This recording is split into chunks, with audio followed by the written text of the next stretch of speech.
Assalamualaikum warahmatullahi wabarakatuh. Anak-anak sekalian, marilah sebelum kita mulai pembahasan materi hari ini dengan membaca doa. Bismillahirrahmanirrahim. Robbi zidni ilma warzuqni fahma. Terima kasih. Jadi mari kita bahas adalah tentang teks eksplanasi. Yaitu ada dua materi pokok yang akan Ibu sampaikan. Pertama adalah mengidentifikasi struktur teks eksplanasi dan merangkum isi teks eksplanasi. Kita akan bahas lebih lengkap ya. Yang pertama, mengidentifikasi struktur teks eksplanasi. Apa saja yang akan kita bahas? Ya, kita lihat berikutnya. Yang pertama adalah kita akan membahas tentang pengertian dari teks eksplanasi. Apa itu teks eksplanasi? Teks eksplanasi adalah teks yang menjelaskan peristiwa yang terjadi di alam, bersifat menjelaskan hubungan logis dari beberapa peristiwa, serta menjawab pertanyaan dari kata tanya, bagaimana atau mengapa. Itulah pengertian dari teks eksplanasi. Selanjutnya adalah, apa ciri dari teks eksplanasi?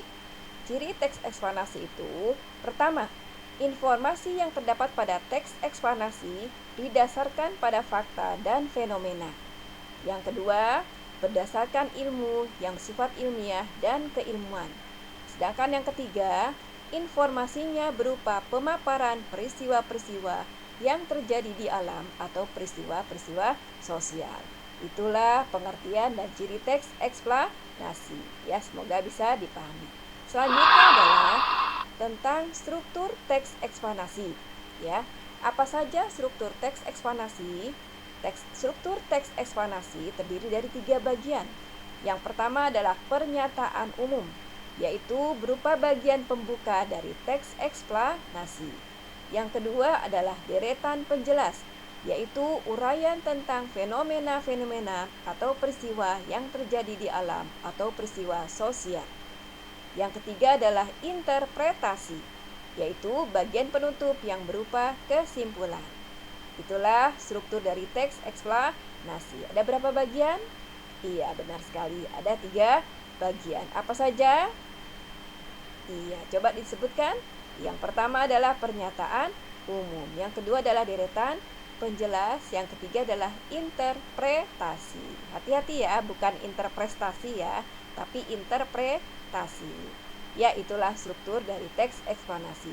Selanjutnya, kita akan bahas tentang contoh dari teks eksplanasi dan juga strukturnya. Ini Ibu akan ambil judul teks eksplanasinya adalah tentang tsunami. Ya, sudah Ibu pilihkan di situ judulnya tsunami ya. Ibu akan coba bacakan, tolong disimak ya. Tsunami adalah istilah yang berasal dari bahasa Jepang.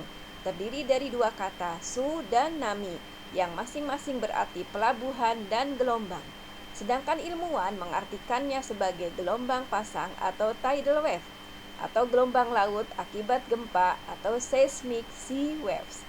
Tsunami adalah gelombang laut besar yang datang dengan cepat dan tiba-tiba menerjang kawasan pantai. Gelombang tersebut terbentuk akibat dari aktivitas gempa atau gunung Merapi yang meletus di bawah laut. Besarnya gelombang tsunami menyebabkan banjir dan kerusakan ketika menghantam daratan pantai.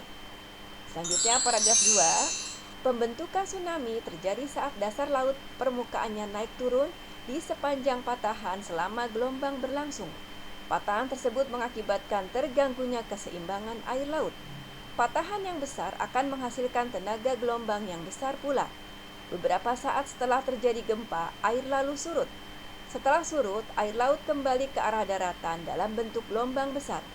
Selain itu, pembentukan tsunami juga disebabkan oleh letusan Gunung Merapi di dasar lautan. Letusan tersebut menyebabkan tingginya pergerakan air laut di sekitarnya. Semakin besar tsunami, makin besar pula banjir atau kerusakan yang terjadi saat menghantam pantai. Kita lanjutkan paragraf ketiga. Kecepatan gelombang tsunami lebih besar daripada gelombang normal pada umumnya, yakni dapat melaju hingga 700 km per jam, hampir setara dengan laju pesawat terbang. Masya Allah. Kecepatan tersebut akan menurun saat gelombang tsunami memasuki lautan dangkal, tetapi tinggi gelombang justru semakin bertambah. Tinggi gelombang tsunami umumnya 50-100 meter dan menyebar ke segala arah. Selain itu, ketinggian gelombang tsunami dipengaruhi juga oleh bentuk pantai dan kedalamannya. Gempa bumi di dasar lautan sangat berpotensi untuk menciptakan tsunami yang berbahaya bagi manusia. Paragraf keempat, tsunami memang telah menjadi salah satu bencana yang menyebabkan kerusakan besar bagi manusia. Kerusakan terbesar terjadi saat tsunami tersebut menghantam permukiman penduduk sehingga menyeret apa saja yang dilaluinya. Oleh sebab itu, kita harus selalu waspada dan mempersiapkan diri menghadapi bencana ini. Namun, kita tidak perlu terlalu khawatir karena tidak semua tsunami membentuk gelombang besar. Selain itu, tidak semua letusan Gunung Merapi atau gempa yang terjadi diikuti dengan tsunami. Ya, itulah 4 paragraf dari teks eksplanasi yang berjudul tsunami. Sekarang kita akan coba kita kenali strukturnya. Yang mana sih struktur yang pernyataan umum, yang mana deretan penjelas, yang mana interpretasi. Ya, kita bahas ya. Paragraf pertama yang tadi sudah Ibu baca adalah bagian pembuka dari teks eksplanasi. Di antaranya di situ ada pengertian dari kata tsunami ya, dan juga asal kata dari tsunami tersebut ya. Dari bahasa apa? Tsunami? Benar sekali. Tsunami berasal dari bahasa Jepang yang terdiri dari 2 kata, su dan nami. Nah, itu namanya adalah deretan pernyataan umum maksud Ibu ya. Sedangkan paragraf kedua dan ketiga adalah deretan penjelas ya, uraian secara lengkapnya dari teks eksplanasi tentang tsunami. Nah, paragraf yang keempat itu adalah interpretasi, yaitu berupa kesimpulan. Ada yang masih ingat apa isi dari paragraf 4? Coba diingat-ingat paragraf 4 apa isinya tadi? Iya ya.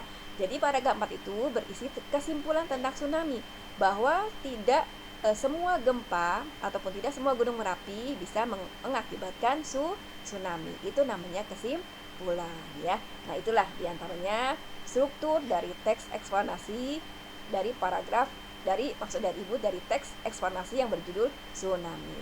Semoga kalian bisa memahaminya ya. Nanti kalau tidak paham boleh kalian tanyakan ke Ibu melalui WA ataupun grup WA ya.